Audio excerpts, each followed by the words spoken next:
It was very natural, it wasn't forced. Wow, I was really impressed. Yeah, overall a pretty positive experience. So how much they truly cared about the children. Okay, I would like to welcome you. I'm Dr. Nancy Cummins, and I am in the Culturally and Linguistically Diverse Education Program area and part of the Teacher Education Leadership Team. Tenses. She became angry and made a decision to identify herself as a Chicana. And that moment I was like, okay, it's time for me to take back my culture and embrace my culture that I've kind of abandoned for most of my life. This has been an innovation in our program to bring students together at the end of each semester to synthesize and reflect upon your learnings in the program.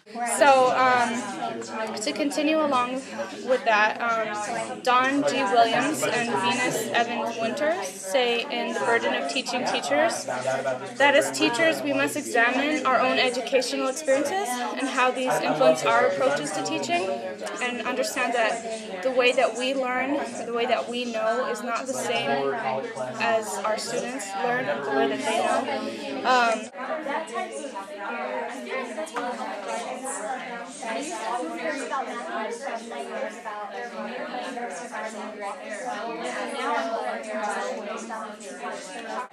So PLA number 2 was a really good experience for me, mainly because it allowed me to take everything that we've learned since even starting our internship, and prior to that all our critical race theory and all those articles we read. We're finally taking all of those sources of knowledge that we have and compiling them into this sort of reservoir think tank of how we should create our own teaching pedagogy and how we should really use that stuff to drive our instruction in the classroom and getting information to build relationships with our students. Wasn't valued or considered official, as Latson Billings said, because I wasn't white. And so these educational experiences fueled my desire to become an urban elementary school teacher. Risk factors that include poverty, drug and alcohol, gangs, mental illness, early pregnancy, dropout, parent problems, family problems, and violence. So all those factors were part of my environment, and even though I had all those factors, my parents and my teachers were the ones that foster resilience within me. We look at it as a formative experience.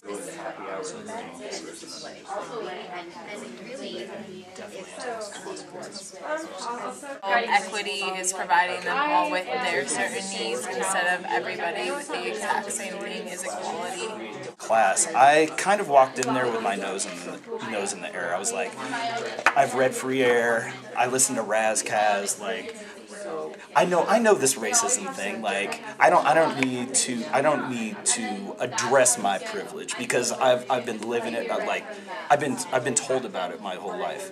But the more and more I read, and the more interactions I had with my colleagues, I began to realize that I don't know everything, and there was some missing elements towards coming to a full realization of the issues that have vexed me and upset me for my whole life.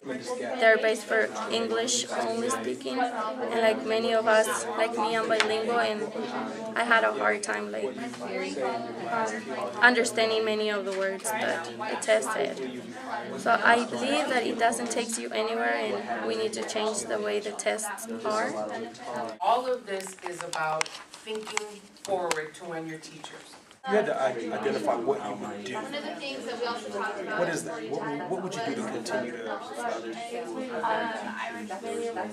I know we talked about we want you to enjoy it.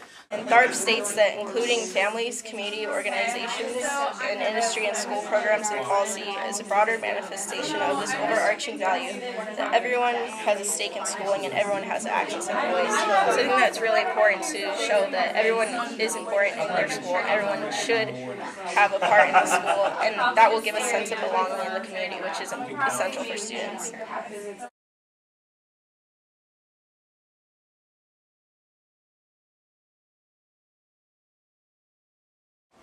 When I first learned about what the PLA was, I was not very excited, but after going through 3 of them, it has been the most beneficial experience I think I got from CU Denver. You know, within this, the 5 CREED standards need to be in there. And just real quick, joint and productive activity, language and literacy development, contextualization, challenging activity. I learned about white privilege and how I benefit from it by reading Peggy McIntosh's Unpacking the Invisible Knapsack.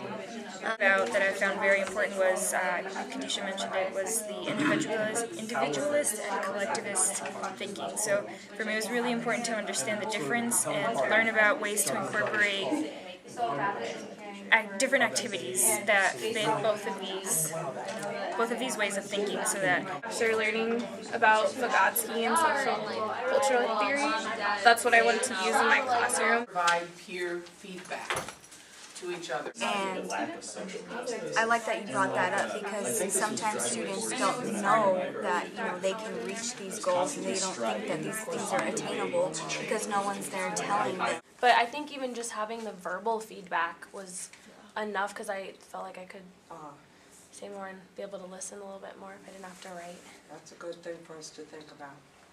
It was great. I learned a lot, and I'm glad that everyone's here to support me. And I think it really models everything we read, because I really felt like I was cared for. We had a great group of people all semester, and it was just really exciting to get to learn with everyone and to talk about all these wonderful things. Experience was great.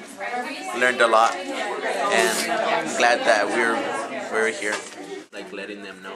Like what society thinks is the right way. They have this goal, you have a similar goal to them in your classroom as well. Need for truth as an ethical quality of the struggle. This is all made of assumptions. Like, I believe that as teachers we must examine our own educational experiences. I can actually just take it and put it into an essay and think about how I'm going to use it to drive my instruction.